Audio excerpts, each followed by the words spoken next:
And the president at this point in time is, let me check my notes. Yeah, who is the president? As a non-American citizen, the only presidents I know: Bill Clinton, Barack Obama, Stephen Hawking, Joe Regan, Joe Rogan.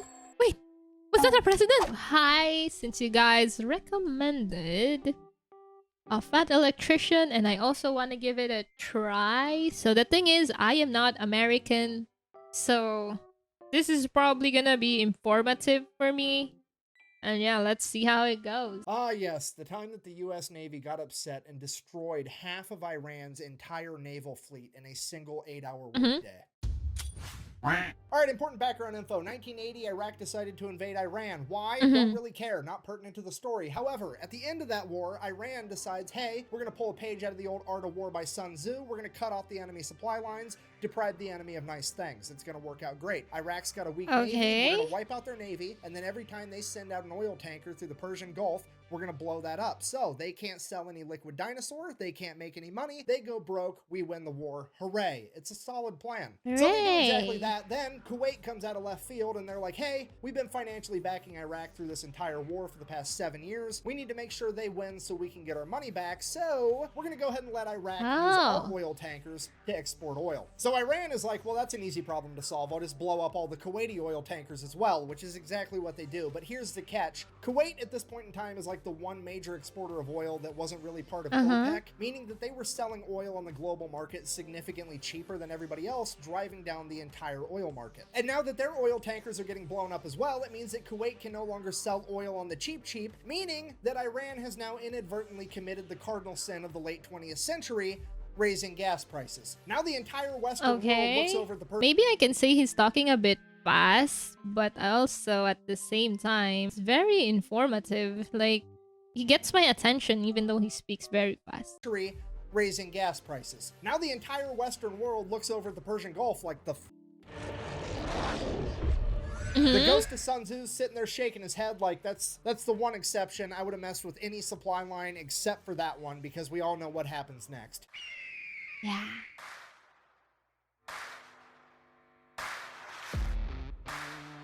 Yeah, America then proceeds to assemble the largest naval convoy operation since World War II, send them into the Persian Gulf to protect. Yeah, you're right. When he speaks, definitely tickles my own ADHD. Yeah.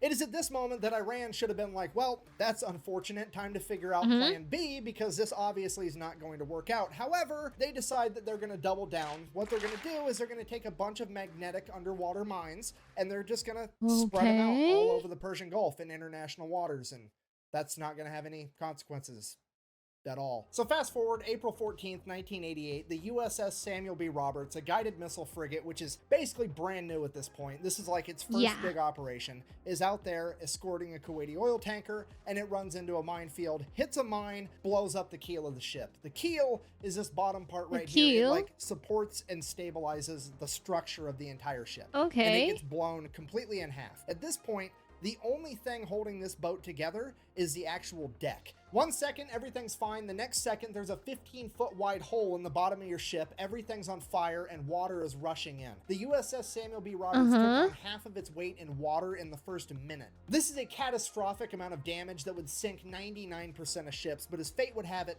the crew of the USS Samuel B. Roberts had already been winning competitions for having the best damage control crew in the Navy. So the entire crew gets to work. They're putting out fires, they're plugging holes, they're literally cinching the hull together with steel cables trying to stabilize it because the only thing holding it together is a deck at this point. Over the course of the next 5 hours, the entire crew fights their ass off and somehow manages to get the situation under control and limp the ship all the way back to Dubai where they can get it to a port. And the most incredible part of all of it, not a single American was killed, only 10 men were injured during the fire and the initial explosion.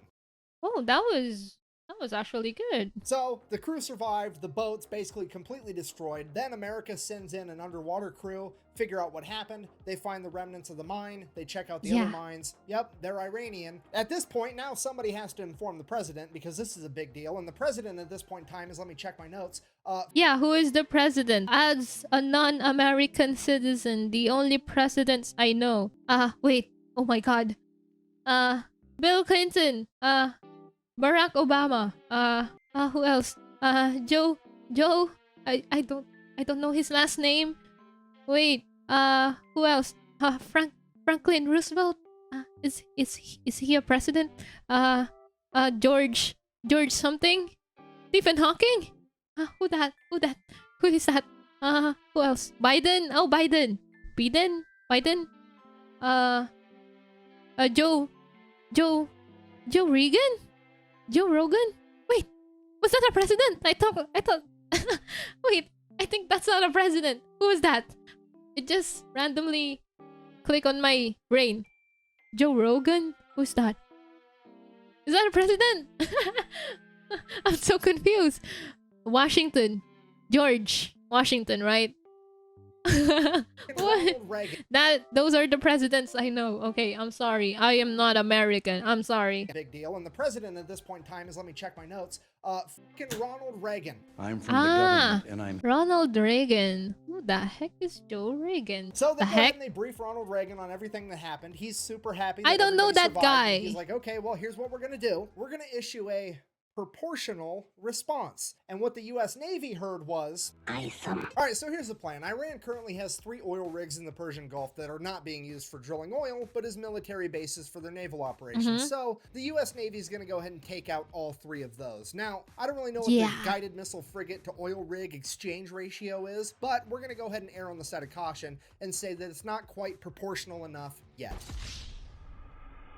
Ooh. So Iran also really only has like 2 modern naval vessels. That's the Iranian frigate Sahand and the Iranian frigate Sabatland. They're going to go ahead and take out at least one of those, maybe both. We'll see how proportional they want to get. And then by the time they get all that done, that should be a nice 8-hour work day. It'll be time to clock out and go get some ice cream. So in order to get all this done by quitting time, they're going to go ahead and establish 3 different surface attack groups. Each group is going to have 2 destroyers and 1 bonus ship. That bonus ship is either going to be an amphibious landing ship or a frigate. Either way, they're all going to be identified as Bravo, Charlie, and Delta. Bravo group is tasked with taking out 2 oil rigs. Charlie group is tasked with taking out the 1 remaining oil rig. And Delta's mission is to go hunt down those 2 frigates and take them out. And then, just for insurance purposes, we're also going to have the USS Enterprise parked right outside the Persian Gulf to provide air support, in case we need it. So, April 18th, 1988, 4 days after the mining of the USS Samuel B. Roberts, Operation Praying Mantis goes into full swing, and Bravo Group shows up at their oil rig first. At which point, they radio over to the oil rig and inform them that they will be blowing it up in 5 minutes and that they should all leave. So, a bunch of people start leaving. They hop in tugboats and take off. Bravo Group, seeing that they're making an honest effort to actually evacuate, agrees to give them 15 more minutes. So, fast forward 20 minutes later, they send out another radio message, hey,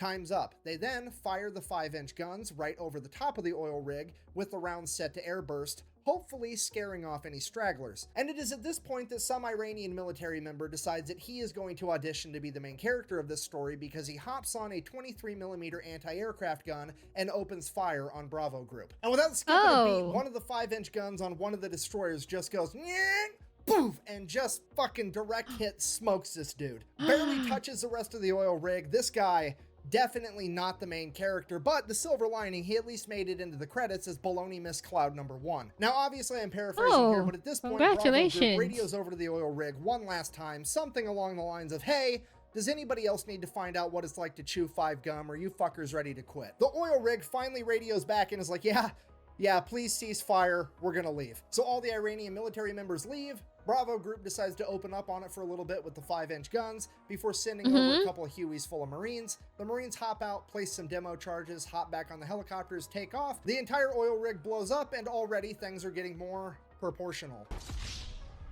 Okay, proportional. Okay, I see it. And while all that was happening, Charlie Group made it to their first oil rig as well, and pretty much the exact same thing played out. The only differences were Charlie Group didn't have Marines to place the demo charges, they had Navy SEALs, and when the Iranians opened up with the 23mm anti-aircraft guns, they just decided to keep firing 5-inch shells at the oil platform until it burst into flames and burnt the entire thing to the ground. At which point, the commander of the destroyer kind of looks over at the Navy SEALs and is like, sorry, I guess you guys get to sit this one out. Oh, mission got canceled? Good. Am I understanding what is happening here? I am trying. My brain is already 50% working. I'm getting hit with the American history. And I am very bad at the history. 10 out of 100. on a history quiz before. Bravo group's already making their way over to the third oil rig, at which point they pick up something on radar, and it's definitely another enemy ship headed right towards them. And at this point, you have to remember, this is the late 1980s. None of the American sailors have seen naval warfare on this scale. The pucker factor is on. They are getting harpoon missiles ready, and they are about to get in like one of the biggest naval fights since World War II. At which point, whoever's in charge of Bravo group decides to take a deep breath, and they're like, okay, let's send up a helicopter real quick just to verify that it's actually an enemy ship. So the helicopter goes up, radios back to Bravo group. It's definitely a warship, but it's a Soviet destroyer. At which point everybody's like, Warship. what is happening right now? So they radio over to this Russian destroyer and they're like, what are your intentions? And the Russian commander radios back in broken English. I swear to God, this is a real quote. I'm just here to take pictures. Nice, very nice mission. I bash on Wow. the Soviet Union and communism every single chance I get, but this time around, I gotta give it to them. These guys know how to party. Just straight up rolling Decent into the middle of the documentary. largest naval operation since World War II to eat popcorn and watch. It's incredible. At this point, Iran finally figures out that there's something going on, but they don't really know what, so they just begin attacking any ship they can find, and the first ship they found was a civilian cargo ship called the Willie Tide, that they begin attacking with Boghammer-style speedboats. So the Willie Tide radios for help. The USS Enterprise responds by sending up a bunch of A6 intruders, as well as F-14 Tomcats. The A6 intruders show up, start dropping cluster bombs, they end up hitting one of the speedboats and scattering the rest. The civilian cargo ship is saved, hooray! Cutting back to Charlie group, now there's an Iranian fast attack ship coming right at them. So they radio over like, hey, yeah, we're kind of going around blowing up all your stuff, but also we've got a very specific list. You're not on it, so how about you just go away and we'll forget we saw you. The Iranian fast attack ship messages back, sounds good, we'll do that. And then they just keep driving right towards them. And then this Iranian fast attack ship gets within like 15 miles of Charlie group, which is like point blank range for a naval battle. Charlie group radios again, dude, what are you doing? To which they respond, I'm following orders. Are they asking for it? On Charlie group, which Charlie group can see. At which point Charlie group immediately launches 5 missiles directly at the Iranian vessel. The Iranian vessel fires a harpoon missile back at Charlie group. Both groups now have missiles in the air screaming towards one another. The Americans launch countermeasures, shooting up chaff rockets that end up catching the harpoon missile, detonating it in midair. The Iranian vessel, on the other hand, did not have any countermeasures capable of stopping the newer technology behind the American missiles, and it would end up getting sunk pretty much immediately. Then, before anybody can really even F around and find out. Yep.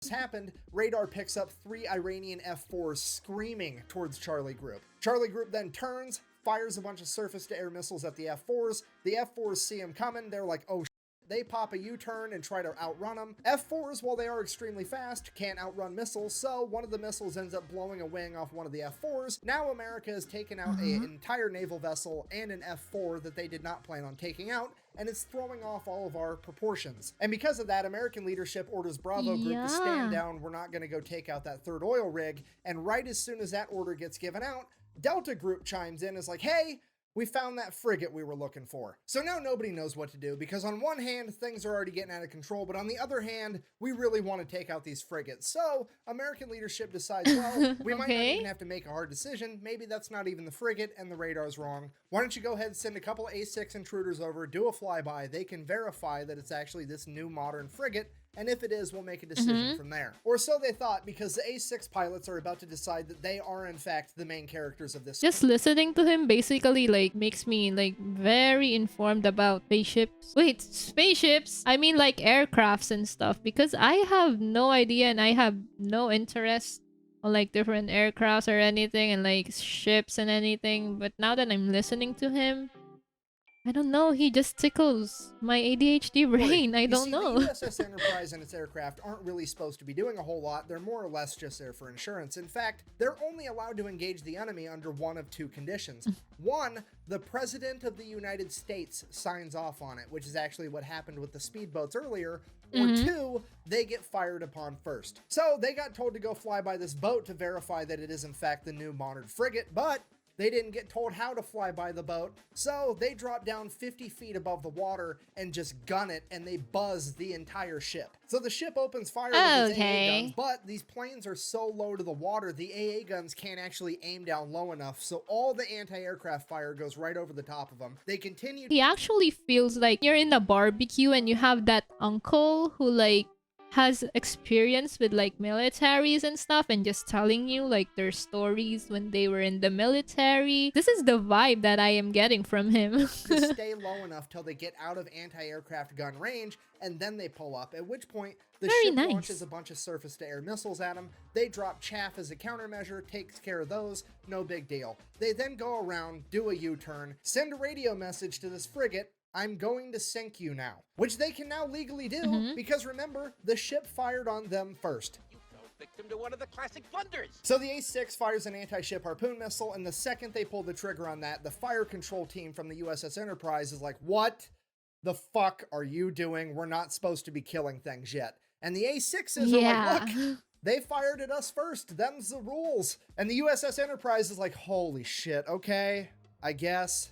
Let him have it." Then the harpoon missile finally makes impact. It's a bullseye. The A6s do a U-turn, go, drop another 500-pound laser-guided bomb right through the deck of this frigate, fly past it, do another U-turn, come back, drop a 1,000-pound bomb on it. Then they radio over to the Enterprise and like, "Yeah, it's definitely gonna sink. We're gonna head back." So the A6s take off, headed back to the Enterprise, and like 5 minutes later, Delta Group shows up with their warships and begin firing on the already sinking frigate. They hit the magazine, the frigate explodes, rapidly sinks to the ocean floor. At this point, naval leadership is like, "Okay, Jesus Christ, everybody stop killing things. We need to figure out what all happened. We got to keep this proportional, remember." This is like the third or the fourth time the proportional word has been presented in this video. So they start radioing back and forth. Everybody's figuring out what everybody did, if anybody's hurt, what's going on, the whole story. And then as the A6s are making their way back to the USS Enterprise, guess what they happen to fly past? The other modern frigate. So now the entire US Navy's looking at this last frigate like SpongeBob looking at a jug of water. I don't need it. SpongeBob. But also, like, realistically speaking, the A6s are pretty much out of ammunition. The only thing they have left are 2,000-pound bombs, and those just aren't going to be enough by themselves without a harpoon missile to take down this ship anyways, so they really are just going to fly by and verify that it's the modern frigate. So the A6 intruders go ahead, they do their flyby. It is in fact the new frigate that they thought it was, and it does in fact open fire on the A6s. A6s make it out completely unscathed, at which point they pop a U-turn, and one of the A6 pilots is like, Used to bullseye womp rats in my T-16 back home. So the A6 pulls up, gaining altitude, and then dives down, aims its nose right at the frigate at like a 35-degree angle. They're doing a good old-fashioned dive bombing run like it's fucking World War II. The AA guns start firing, there's bullets whizzing past the plane, but they're committed now. They're closing in, closing in. The bombardier behind the pilot lets the pilot know, "Hey, I'm locked on." At which point, bombs away, the pilot pulls up, and the bomb goes right down the fucking smokestack of this boat. Blows up, completely destroying the entire engine room. That frigate is now dead in the water with no power. The A6s go ahead and radio in that they have completely disabled this frigate, at which point the American leadership calls a complete ceasefire. They're going to go ahead and let that frigate survive, get towed off, potentially be repaired. With the US Navy having effectively disabled or destroyed over half of Iran's functioning navy, the US military decides to call it a good day, ends Operation Praying Mantis. We all get to live happily ever after. Except, later that night, Iran decided that they wanted to fight a little bit more. They thought it was over and then always gonna get revenge, and that's why the fight still continues. They thought it's over and then gonna fight back again and gonna fight back again, gonna fight back again. Silkworm anti-ship missiles at American vessels. Luckily, no American vessels were actually hit. However, this is now a huge political problem because America has been mad at the fact that Iran even had Silkworm missiles for years at this point, and the American government has made it very clear to Iran that if they ever used them, they would be going to war with America, period. That's set in stone. So the Reagan administration, not wanting to kick off World War III in the 1980s, reaches out to the Iranian government and is like, "Here's what's going to happen.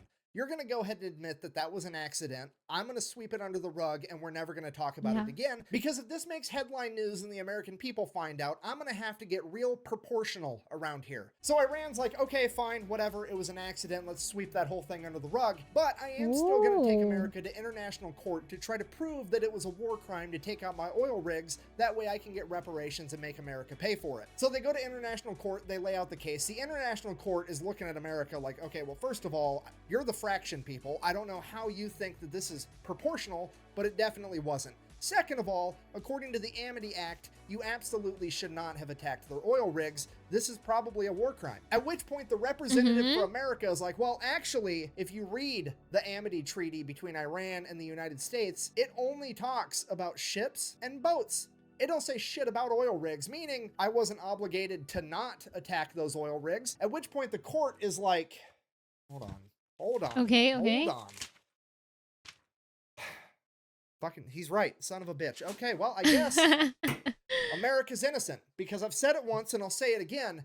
It's never a war crime the first time. And now for the best part of the entire story. America now proceeds to go over to Dubai, pick up what's left of the USS Samuel B. Roberts, tow it all the way back to Maine, then take the ship out of the water, get it in dry dock, cut out the entire damaged section of the ship, including the engine compartment, build another module to fit in its place. This thing weighs like 300 tons. They jack it up, weld it right where it's at, get everything rehooked up, reconnected. And this boat is back out on the ocean 1 year later on April 1st, 1989. It then goes on to get recommissioned and serves in the Navy until 2015. I mean, playing Battleship against America's gotta suck, right? Like, haha, I've sunk your frigate, and America's like, first of all, no you didn't. Second of all, fuck your entire Navy as it picks up your board and just throws it at the wall. So in conclusion, if you ever find yourself being the leader of a foreign nation one day, the best advice that I can possibly give you is A, do whatever you can to not raise gas prices, and B, whatever you do not fuck with America's boats. We do not like that shit. Thank you for watching. Best way to support the channel. Yay! That was very, very informative. Moral of the story,